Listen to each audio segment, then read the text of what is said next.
I'm delighted to be here this afternoon and looking at the impact on finance and how do you include the people that are left outside the financial community. And I'd like my two guests, first of all, Liana, to introduce herself and explain, and then Darshita, if you can introduce a little bit about both your backgrounds, because I think you've both got very interesting backgrounds and very relevant to financing, and then we'll get into perhaps a few examples and projects of some of the potential applications out there. So, Lilian. So I am Lily Anna Rizor, founder and CEO of Suprafin. Suprafin is an automated investment management platform, a wealth tech platform for crypto assets for the individual, to help the individual invest in crypto assets in a smart, automated, transparent, and safe way. I have 20 years of experience in investment banking, having worked for the likes of JP Morgan, doing M&A, corporate finance and M&A for Bank of America in the US. Then I was a trader at Deutsche Bank, managed a market maker for a 2 billion portfolio in credit, cash synthetics.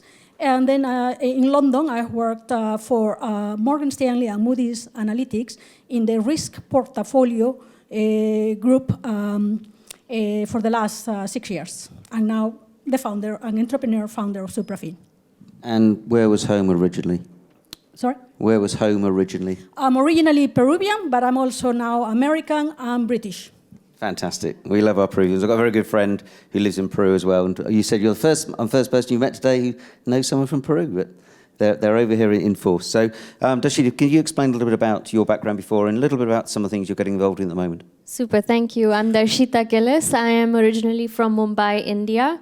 The bottom 1%, we say that's out there. I have lived that life. So I come very much with an impact lens that is a lot more personal than just a statistic. And then on the background side, professionally, I'm an accountant. I'm an ex-banker, and also I've run several leadership programs at the leading FTSE companies. And that led me to a very important insight. Individuals and organizations have limited capacity to affect change on larger systems. And I really became interested in how do we affect systemic change, but through the systems that actually run the world.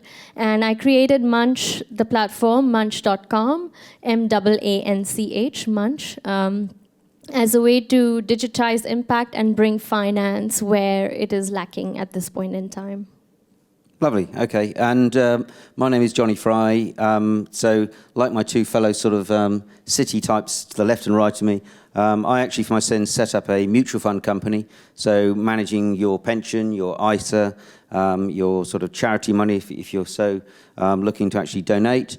And so very much sort of involved in managing, looking after people's money. And in doing that, we actually ran a smaller companies fund. So if we, for a moment, just forget about the unbanked and creating social impact, I can tell you raising money for smaller quoted companies in this country, in Europe, and many, many parts of America is nigh on impossible. But what I'd like to do, first of all, is look at, if you like, why do we need to bother? You know, is it just a sort of a trendy thing? Is it really important to try and include the, let's call them the unbanked, because that's what everyone keeps talking about. Can I have a show of hands as to whether you think it's important? Then I know you're listening, not asleep. Is it important? Everyone's got their hands up. Have they? There's a couple of people on their phones, but I think... Yeah, that's okay. That's okay. Maybe they're trying to send in a televote, Jane. You never know. Okay, so the trouble is that trying to make a social impact, I think, Darshita, we were talking about earlier on, there are 17 UN measurements, Yes. Goals. How do you make sense of that and try and combine those to have a score to see which project is more important than another, first of all? Super. As we've heard through the day, SDGs as a way of measuring impact, I think that the SDGs can be more simply understood under the 5... What's an SDG? Sustainable Development Goals by the United Nations, agreed by 193 countries. So let's go first more macro. The 17 SDGs, yes, they are confusing, but I personally think that they all are interconnected and they can be linked down to the 5 pillars under which they were created: people, planet, prosperity, peace, and partnership. And these are the 5 pillars that are common and or are interlinking these 17 goals. And then if we look at the SDG framework, although 17 goals sound like distinct and arbitrary on face, what we've done is we've looked at the indicators and the targets that these goals are aspiring for all countries and for all mankind to be achieved by 2030. And what we start to see is there are links that are not actually so distinct. And how we've done at Munch, what we've done is we've tried to codify each of the activities that would help us meet those goals so that we can now identify very precisely what intervention in what country is most required to be funded for us to achieve the goals by 2030. And the reason why we did that is I do believe that as human beings, we like to see goals and we like to achieve targets. And if we can really see that everything that we do and everything that we fund actually goes towards getting us somewhere, moves the needle a little bit towards where we want to go, we will start funding and putting our money where it really makes the biggest difference. Okay, that's great. So, Lillian, how do you see, because you developed a very sophisticated, on the face of it, a platform for very wealthy individuals. How can that help someone perhaps working in a remote area, completely disenfranchised from the finance and banking system? How can some of the things you're doing in your platform help them create and bring a sense of engagement, would you say? My platform looks very sophisticated, but it's not just for the ultra-high net worth individuals. It's simple. It can be used through a mobile solution. And as we know, mobile solutions exist in emerging markets, frontier markets, where banks might not even exist, or where individuals might not even have a computer. And through our mobile solution, individuals can create a portfolio, let's say, of £100 or lower than that. And this portfolio will be a diversified portfolio based on crypto assets that include all kinds of cryptocurrencies. Cryptocurrencies issue based on public blockchain, like Ethereum and so on, or utility tokens issue by companies anywhere, whether it's in sectors such as clean tech, health tech, and so on. And these portfolios can be of small sizes. And because cryptocurrencies are fractionable, with £100, you probably cannot even buy, I don't know, the largest stocks that have a large price per share. But with £100, you can create a diversified portfolio of cryptocurrencies that could have many, many cryptocurrencies.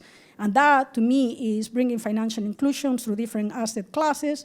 As all financial assets get tokenized and put into some sort of crypto asset, eventually, people will be able to access all asset classes and really have access to a diversified portfolio that is inclusive.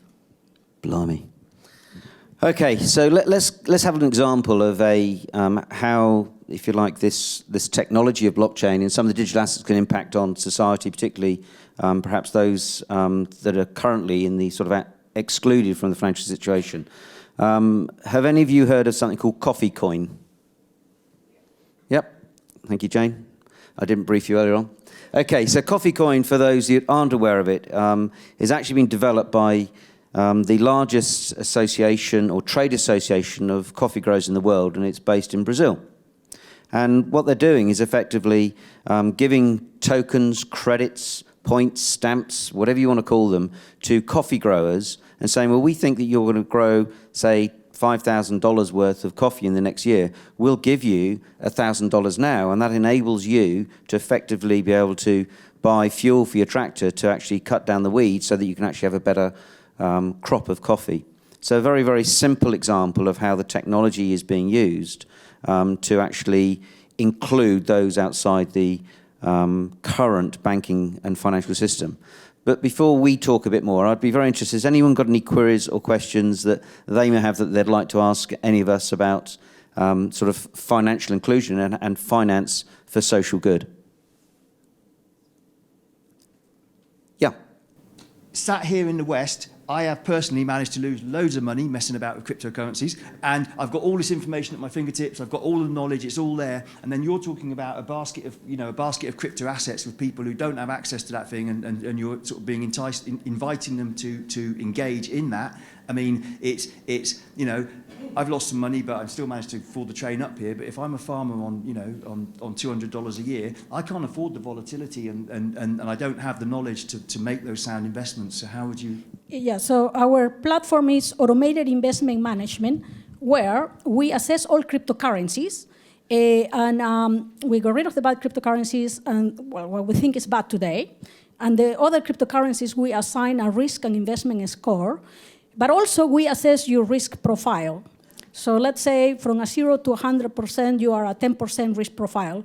We can create a portfolio with that risk profile because there's also, we can combine them with the stable coins. And the stable coins are those cryptocurrencies backed by pounds, the Swiss franc, or the US dollar. And that lowers the volatility. So even with a small amount, you can have a lower risk profile portfolio. So that won't be as volatile as if you put your money only on Bitcoin. But also at the point of a platform doing the job for you is that even as a human being, most experienced portfolio managers always use sophisticated portfolio analytics. So without these analytics, you cannot do the work. You're not a computer. And this is how we empower the masses. It's impossible that every human being starts creating their own analytics. So you're giving them access. We give them access to cutting-edge analytics that does the work for them, and that also provides with a diversified portfolio, so that you don't put all your eggs in one basket, and especially if maybe that basket has only one cryptocurrency that might at one point or another disappear. Okay, thank you. So, Darshita, you've done a lot of work with the UN. How do you see, or what do you see happening over the next, let's say, 3 to 5 years, as Jane says, like a prediction of an impact that's going to help solve this sort of logjam that we must have? Yeah, super. In the next 3 to 5 years, I can really see these emerging technologies becoming more and more tested and available to masses. I also see the confluence of investment and philanthropy coming together really head on. A lot of innovative startups are requiring seed capital. And once they receive that capital, they are into growth stages where we are actually starting to see impact of innovative ideas. So those are like 2 things. Okay, thank you. And Lilian, what do you see as perhaps not so much a prediction, but what do you see the kind of biggest challenges that we're facing for helping make a social impact on the financing side? Well, in terms of crypto assets, it's a new asset class. We have had a lot of cowboys that were part of the industry, but hopefully with people from the finance industry and the technology industry that come into the industry, we can make the industry go in the right direction. So we need to also do a lot of education. We realize this. So one of the things Suprafin plans to do is create a lot of events to educate people. Partially, no, we cannot provide you all. We cannot teach you to be experts in cryptocurrencies, but we can make you feel comfortable with what are cryptocurrencies and why investment and risk models are needed for the industry. And that way probably empower the people to understand better that it's better to have wealth tech or fintech platforms to help them navigate a new asset class such as crypto assets. Okay, we've got the dreaded red light flashing on our bottom left, so we better wrap it up now. But thank you very much for listening, and if you join me thanking Darshita and Liliana, thank you for your time today. Thank you. Thanks, Johnny. Appreciate it. And Johnny, how about one prediction from you? No, give it to the microphone, man. Yeah. I don't know the name of the guy that was talking about bring business into making decisions. I know this isn't politically correct, but I've always advised my mother and my sisters and my wife to forget the jumble sales and knitting and all the charitable do-goody bits, because most of those ladies are very fortunate, like Jane, has an excellent brain. Use your skills to make a difference. And if you really want to make a difference in helping businesses and helping social impact, use this, because most of you are actually much better at this than the brawn. And you giving away a few pounds or a few bitcoins or a few cryptocurrencies, yeah, it's nice and it's probably pats your own conscience. But I think when you release the power of commerce, and there was a very, very interesting podcast last week on The Economist talking about how they're changing the curriculum in the business schools. And instead of just teaching tomorrow's entrepreneurs or tomorrow's CEOs just about profit, they're teaching them about the social impact, starting in the office, actually having inclusion. And actually, I know this sounds all old hat, but actually teaching at the very basic level and actually showing that capitalism really can prosper if you include the whole value chain. So I think that's something which we're going to see a lot more of. And I think the transparency and the traceability of blockchain enables, for the first time, as far as I'm aware, capitalism connecting, maybe some guy sitting in California just about to put a shrimp on the barbie and being able to scan a QR code because he's bought that from Walmart all the way down to a little farm in India, which is now possible, or where his lettuce has come from, or his cabbage has come from. And I have to be honest, I don't care where my chicken and my lettuce and my cucumbers come from. I just don't. That's my age, I think. My kids are passionate about it. And they think it's really, really important. And if they can see where it's come from and the family and the farm and all that sort of stuff. So you're now employing technology and business. Walmart don't really care. They're doing it because they had a health scare, because they got fined and had to can all of their produce once. And now they're saying, well, not all of it's bad, just certain farmers. So long-winded answer, but it's really trying to think and use your brain, use the assets that you've got in a really powerful way that can make a difference. And the technology that's there, and there's loads and loads of examples, so don't get suckered into this, yeah, but it's not really happening. I promise you, and we write about it week in and week out on Digital Bytes, showing real case examples of companies and countries that are actually using the technology and using the assets. And it's a really, I think it's a really, really exciting time right now, and encourage you to sort of get engaged, I suppose. Thanks, Johnny. And what he's saying is, you're drinking your £5 cup of coffee, you can push a button and tip the farmer in Ethiopia who grew that coffee. That's what technology can allow you to do now. Yeah, so thanks very much for that. Thanks.